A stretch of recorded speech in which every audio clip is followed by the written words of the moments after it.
Hello and welcome everybody to Coordinator Drew number 112, Eat the Bugs, a clever ruse. This will probably be a short one, but uh, there's been a lot of talk about, the World Economic Forum and how they want you to eat the bugs and all that stuff.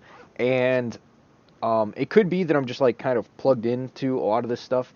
And so it's like, dude, surely no one's going to fall for that. That's what happened with me with COVID, where I was like, no one's going to go along with this, right? And then everyone did. And I was like, oh, I forgot that not everyone thinks like I do, um, or is thinking about the same stuff in the same ways. Um, so the but at the same time, COVID was a different thing. Like, what were you asked? Like, what was the ask? It was like, okay, we'll stay home and watch Netflix and don't socialize. It's Gen Z especially was like, don't talk to anybody and do whatever I want. Sounds great. Um, and you know, basically there's a lot of that. I'm not just trying to throw Gen Z under the bus for that. And then a lot of baby boomers use that as an opportunity to be like, well, I was gonna think about retiring in the next couple of years anyway. All this crazy stuff's going on. I'll just retire early, whatever. Especially with a lot of the portfolios, stock market wise, going through the roof. They're like, well, I thought I was gonna have to work a couple more years. But since my stock portfolio just tripled out of nowhere, um, I guess I can retire now. So that's the idea. Um, but it just seems very ham-fisted. So I think there's kind of another twist to this that you could, uh, that I think is, if the elite acts like I think they do, which is like the Fox mentality, they're never direct. They always try to do some kind of clever thing. Then them being so upfront about the bug thing seems like, yeah, you could say there's predictive programming or whatever, but I think there's another angle you could take it, and that's they intentionally want it to fail. So basically, they're gonna be like, we're gonna eat the bugs, blah blah blah. They use that to kind of spin up a bunch of factories that are making locusts and all these various bugs that we're supposed to eat. And then what happens is, oh man, well, it didn't go through. Guess we got to shut all these things down.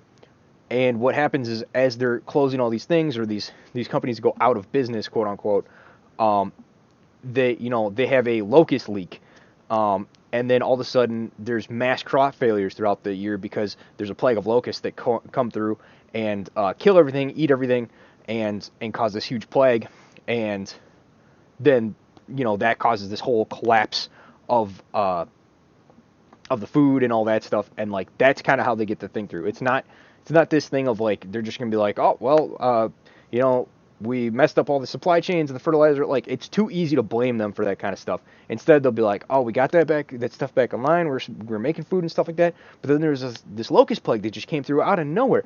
I have no idea how all these locusts got made all of a sudden. Definitely had no way to encourage the breeding and increased manufacture of them that has wiped out all of our food.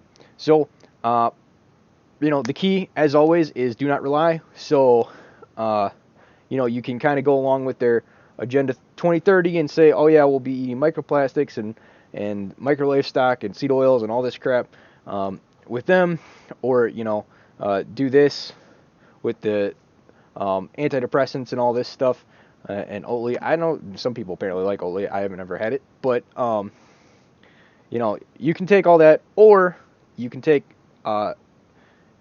do your own Agenda 2030, which is you will own a farm and you will be happy. And let's be real, even if the elite get in charge, the IRAs of the world, they still won't be happy. So it doesn't really matter what they think or whether or not they want to be happy, because if you're a miserable person, you will continue to be miserable, and if you're a happy person, no matter where you are or what you do, you will be happy and stuff like that. So those are just my thoughts on that. And even if everything goes to shit and we end up in FEMA camps or whatever, you know what? We'll make the best of it. We'll make FEMA camps so awesome that like the people who are running the thing are gonna be like, I want to be in that FEMA camp, and we're gonna be called racist for being in a FEMA camp. Be like, oh, how do you guys have such privilege being in a FEMA camp? That's the way you need to live your life. So if you can do that, and keep a positive attitude, which I understand is hard to do at all times.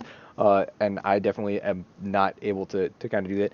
That's the thing to consider. But those are just my 2 quick thoughts on it. You can find me on BitChute, on YouTube, on Podbean, and all the Apple Podcasts, Google Podcasts, all those guys. On the podcast, it's under According to Andrew, and on BitChute and YouTube, it's under Upchuck McDuck. The duck logo is on all of them, so that's how you can tell it's me. Thank you guys for listening, and have yourselves a good day. Goodbye.